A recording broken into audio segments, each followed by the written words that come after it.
What happens when a respected congresswoman sits down for what she thinks will be a normal political discussion, only to face the most disrespectful treatment of her career on live television? It only took 36 seconds of pure arrogance from one entitled host to completely destroy his own reputation and show the world exactly who he really is. Make sure to subscribe and let me know in the comments what you think about this incredible moment. The studio lights were blazing hot as Congresswoman Jasmine Crockett walked onto the set. She had been invited to discuss recent legislative developments, something she had done dozens of times before on various programs. But tonight felt different. There was an energy in the air, a tension that seemed to crackle through the television studio. Bill Maher sat behind his desk with that familiar smirk plastered across his face, the same expression he wore when he thought he was about to deliver what he considered a clever line. Jasmine took her seat across from him, straightening her jacket and preparing for what she assumed would be a standard political interview. "So Jasmine," Maher began, leaning back in his chair like he owned the world, "let me ask you something that I think our viewers really want to know." Jasmine nodded politely. "Of course, I'm happy to discuss any issues you'd like to cover." But instead of asking about policy or legislation, Maher's next words would shock everyone watching, including Jasmine herself. "Do you think maybe, just maybe, you and your colleagues spend a little too much time complaining and not enough time actually getting things done?" The question hung in the air like a toxic cloud. Jasmine's eyebrows raised slightly, but she maintained her composure. This was clearly going to be one of those interviews. "Well, Bill, I think that's an interesting way to frame the conversation," she responded calmly. "Perhaps we could talk about the specific legislation we've been working on. For instance, the recent bills we've passed that directly address—" "Oh, come on," Maher interrupted, waving his hand dismissively. "You know what I mean. All this talk about systemic this and systemic that. Don't you think people are getting tired of hearing about problems without real solutions?" Jasmine felt her jaw tighten, but she kept her voice steady. "I think people deserve to have their representatives fight for them and address the real challenges they face every day." "Fight, fight, fight," Maher mocked, making exaggerated boxing motions with his hands. "Everything is a fight with you people. Can't we just have a normal conversation about normal things?" The words, "you people," hit the studio like a lightning bolt. Everyone could feel the shift in the room. The camera operators glanced at each other. The producers in the control room leaned forward in their chairs. Jasmine's voice remained controlled, but there was steel in it now. "You people? What exactly do you mean by that, Bill?" Maher realized he had stepped in it, but instead of backing down, he doubled down. "You know, politicians who make everything about race, everything about gender. Can't we just talk about the issues without all the identity politics?" "Identity politics?" Jasmine repeated slowly. "So, when I discuss the impact of legislation on my constituents, that's identity politics? When I advocate for policies that help working families, that's identity politics?" "See, there you go again," Maher said, throwing his hands up, making it all about victimhood. "Look, I'm not trying to be the bad guy here, but sometimes you have to wonder if maybe, just maybe, some of these problems are a little bit exaggerated." The audience was dead silent. This was not the political discussion they had come to see. This was something else entirely. Jasmine leaned forward in her chair. "Exaggerated? Bill, are you seriously sitting there telling me that the challenges facing communities across this country are exaggerated?" "I'm saying maybe we focus too much on the negative," Maher replied with that same condescending tone he had started with. "Maybe we should talk about how far we've come instead of how far we still have to go." "How far we've come," Jasmine said, her voice getting sharper. "That's easy to say when you've never had to worry about the things my constituents worry about every single day." Maher's smirk grew wider, which only made things worse. "Oh, so now I can't have an opinion because I'm, what? Too privileged? Too white? Too male? This is exactly what I'm talking about." The words hung in the air like poison gas. Everyone in that studio knew they were witnessing something unprecedented. This wasn't political debate. This was something much uglier. Jasmine's composure finally began to crack, but not in the way Maher expected. Instead of getting flustered or backing down, she became laser-focused. "No, Bill, you can have all the opinions you want, but what you can't do is sit there and minimize the real struggles of real people just because those struggles make you uncomfortable." "Uncomfortable?" Maher laughed, actually laughed. "Lady, I've been doing this show for 20 years. Nothing makes me uncomfortable. I just think maybe we should focus on solutions instead of complaints." "Solutions?" Jasmine repeated. "Like what? Like pretending problems don't exist? Like telling people their experiences aren't valid? Like dismissing legitimate concerns as complaints? The tension in the room was now so thick you could cut it with a knife. Every person watching knew they were seeing something that would be talked about for years to come, but nobody, not even Jasmine herself, could have predicted what would happen next. Maher leaned back in his chair with that same arrogant expression and prepared to deliver what he thought would be his knockout punch. "You know what your problem is, Jasmine?" Maher said, his voice dripping with condescension. "You take everything so personally. This is supposed to be entertainment. People tune in to have a good time, not to get lectured about social justice." The words hit Jasmine like a slap across the face. Entertainment. He thought the real struggles of her constituents were entertainment. "Entertainment?" she said, her voice rising for the first time. "Bill, are you telling me that the issues affecting millions of Americans are just entertainment to you?" "Look, I'm not saying the issues aren't real." Maher backpedaled slightly, but his tone remained dismissive. "I'm just saying maybe we don't need to be so serious all the time. Maybe we can talk about these things without all the drama." "Drama," Jasmine repeated, shaking her head in disbelief. "So when I talk about healthcare, that's drama? When I discuss education funding, that's drama? When I advocate for voting rights, that's drama?" Maher rolled his eyes. Actually rolled his eyes on live television. "There you go with the voting rights again. Look, everyone can vote. It's not 1960 anymore. Can't we move on from this stuff?" The studio fell completely silent. Even the crew members who had seen everything in their years of television work were stunned. This was beyond inappropriate. This was career-ending material. Jasmine stared at Maher for a long moment, as if she couldn't quite believe what she had just heard. When she finally spoke, her voice was deadly calm. "Everyone can vote? Is that what you just said?"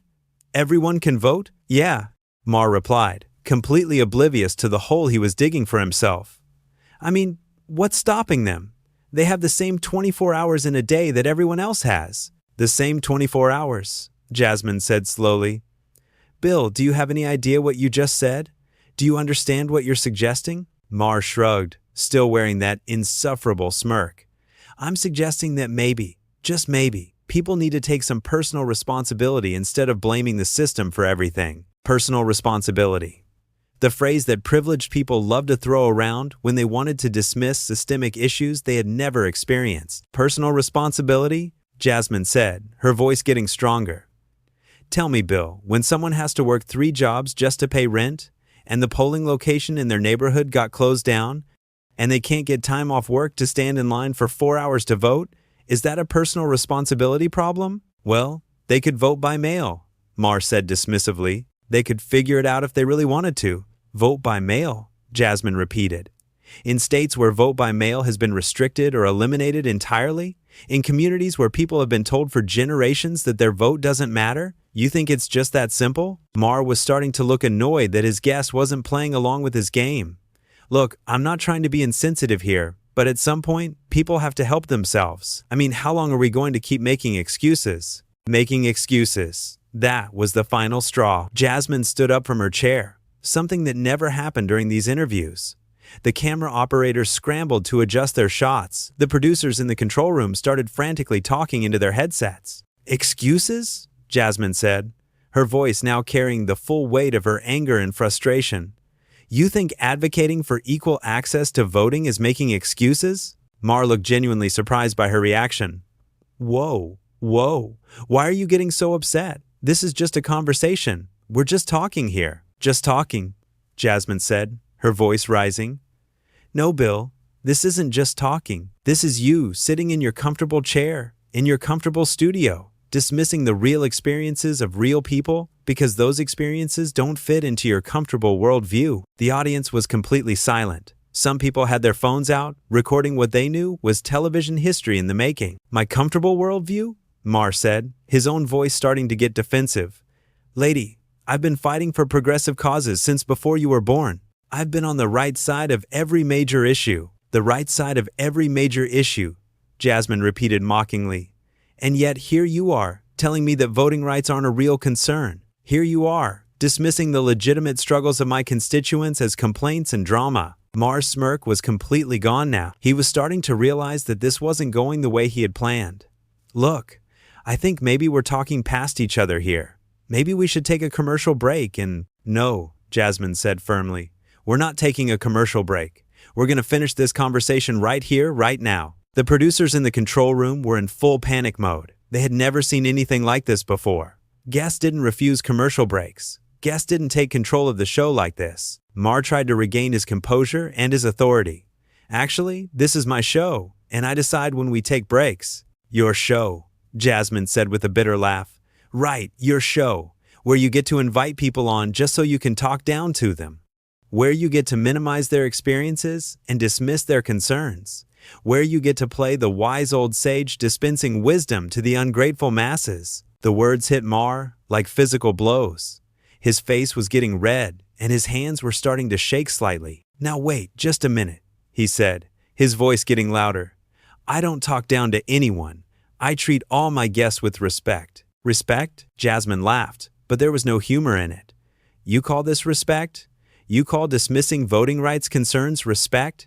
You call telling me that systemic problems are just complaints respect?" Maher was losing control now, and everyone could see it. "I never said that. You're putting words in my mouth." "I'm not putting anything in your mouth, Bill. I'm just repeating back the things you said, the things that everyone watching heard you say." The confrontation was reaching a boiling point, and everyone in that studio knew that something explosive was about to happen. Maher slammed his hand on the desk, the sound echoing through the silent studio like a gunshot. "You know what? I'm sick of this.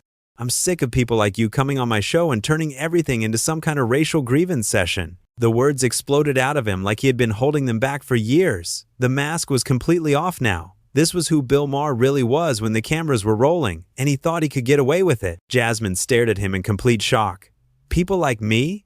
Racial grievance session? Did you just say that on live television?" The studio was so quiet, you could hear the hum of the air conditioning. Every single person in that room knew they had just witnessed something that would end careers and change lives. But Maher wasn't done. The floodgates were open now, and years of resentment came pouring out. "Yeah, I said it. Every time we try to have a normal conversation, it becomes about race. Every time we try to discuss policy, it becomes about oppression. I'm tired of walking on eggshells every time someone like you comes on the show." Someone like you. He had said it again. And this time, there was no mistaking what he meant. Jasmine took a step closer to his desk, her voice deadly calm. "Someone like me. Say what you really mean, Bill. Say what you really think about someone like me." Maher seemed to realize he had gone too far, but instead of apologizing, instead of backing down, he doubled down once again. "Fine. You want me to say it? I think you come on shows like this looking for fights. I think you take everything as a personal attack because it gets you attention. I think you use your position to play the victim instead of actually solving problems." The accusations hung in the air like toxic smoke. Every word was designed to cut, to diminish, to put Jasmine back in what Maher clearly thought was her place. But Jasmine didn't crumble. She didn't back down. Instead, she stood even taller. "Use my position to play the victim?" she said, her voice carrying the strength of generations of women who had refused to be silenced. "Bill, do you know what my position actually is? Do you know what I actually do?" Maher waved his hand dismissively. "You're a politician. You complain for a living." "I'm a congresswoman," Jasmine said, her voice rising with power. "I represent hundreds of thousands of people who sent me to Washington to fight for them, to fight for their health care, to fight for their education, to fight for their right to vote, to fight for their right to be treated with dignity and respect." "There's that word again," Maher sneered. "Fight, fight, fight. Everything is a battle with you people." "You people?" He had said it again. On live television, in front of millions of viewers. There was no taking it back now. Jasmine's voice became laser-focused, each word delivered with surgical precision. "You people? You've said that phrase 3 times now, Bill. 3 times. Do you think the people watching don't know what you mean? Do you think they can't hear the contempt in your voice?" Maher's face was bright red now, sweat beading on his forehead. "I don't have contempt for anyone. I'm just tired of the constant victimhood. I'm tired of everything being about race and gender and oppression." "Tired of it," Jasmine repeated. "You're tired of hearing about other people's struggles. You're tired of being reminded that not everyone has had the same advantages you've had. You're tired of people asking for basic fairness and dignity." "That's not what I said." "That's exactly what you said," Jasmine shot back, her voice now filling the entire studio. "You sat there and told me that voting rights aren't a real issue. You told me that systemic problems are just complaints. You told me that fighting for my constituents is just playing the victim." The producers were frantically trying to figure out how to handle this situation. Should they cut to commercial? Should they end the show? Should they call security? Nothing in their experience had prepared them for this moment. Maher tried one more time to regain control. Look, maybe we should just calm down and… Calm down? Jasmine interrupted, her voice incredulous. You want me to calm down? After you spent the last 10 minutes disrespecting me, my constituents, and everything I stand for? After you told me that the struggles of millions of Americans are just entertainment to you? I never said that. You said this was supposed to be entertainment. You said people tune in to have a good time, not to get lectured about social justice. Your words, Bill. Your exact words. Maher was trapped now, caught in his own web of arrogance and disrespect. He looked around the studio desperately, as if someone might rescue him from the hole he had dug for himself. Security, he finally called out, his voice cracking slightly. Get security in here. The word echoed through the studio like a confession. He was calling security on a sitting member of Congress for the crime of refusing to be disrespected. Jasmine laughed, but it was the laugh of someone who had just witnessed something so absurd that humor was the only possible response. Security? You're calling security on me? For what, Bill? For standing up for myself? For refusing to let you talk down to me? For doing my job as an elected representative? 2 security guards appeared at the edge of the studio, looking confused and uncomfortable. They had never been asked to remove a congresswoman from a talk show before. Remove her, Maher said, pointing at Jasmine like she was some kind of common criminal. She's disrupting the show. Jasmine looked directly into the camera, speaking to the millions of people watching at home. This is what happens when you refuse to be silenced. This is what happens when you stand up to bullies who think their platform gives them the right to demean and dismiss you. This is what happens when you fight back. She turned back to Maher, who was still pointing at her with a shaking finger. You can call security, Bill. You can have me removed from your show, but you can't remove the truth. You can't erase what just happened here. Everyone watching saw exactly who you really are. The security guards approached hesitantly, clearly uncomfortable with the situation. Ma'am, one of them said quietly, we're going to have to ask you to leave. Jasmine nodded with dignity, gathering her purse and straightening her jacket. Of course, she said calmly. I wouldn't want to stay somewhere I'm not welcome. But before I go, let me leave you with this thought, Bill. She looked directly at him, her voice steady and strong. You had the chance to have a real conversation tonight. You had the chance to learn something, to grow, to show your viewers that you're capable of treating people with respect. Instead, you chose to be small. You chose to be petty. You chose to show the world exactly who you are when you think you have all the power. She walked toward the exit, her head held high, her dignity intact. The viewers will remember this moment, Bill. They'll remember how you treated a sitting congresswoman. They'll remember your contempt, your disrespect, your arrogance. And they'll remember that when it mattered most, you chose to be on the wrong side of history. As she reached the studio exit, she turned back one final time. Thank you for showing everyone who you really are. And with that, Congresswoman Jasmine Crockett walked out of the studio, leaving behind a stunned audience, a humiliated host, and a moment that would be replayed for years to come. The cameras kept rolling, capturing Maher's face as the full weight of what had just happened began to sink in. His show, his reputation, his carefully crafted image, all of it lay in ruins around him, and it had taken exactly 36 seconds of pure arrogance to destroy it all.